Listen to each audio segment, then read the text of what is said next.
Tapi begitu tiba masanya, la yas'alu hamimun hamima.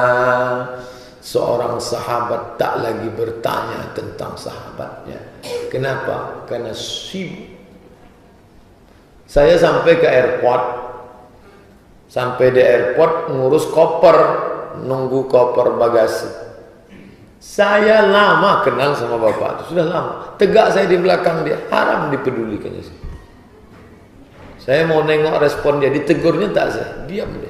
Lama saya berpikir, kalau orang sibuk ngurus koper aja sampai tak kenal kawan, bagaimana mengurus amal 63 tahun?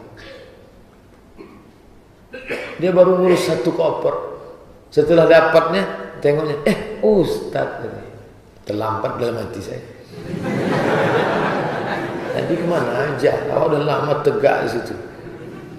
Hanya mengurus satu koper yang isinya baju, korma, tak apa-apalah. Koper kecil, sudah lupa sama kawan.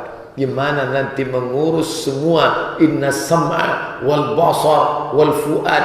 Semua diminta pertanggungjawaban di hadapan Allah. Hari itu teman tak lagi bertanya tentang temannya.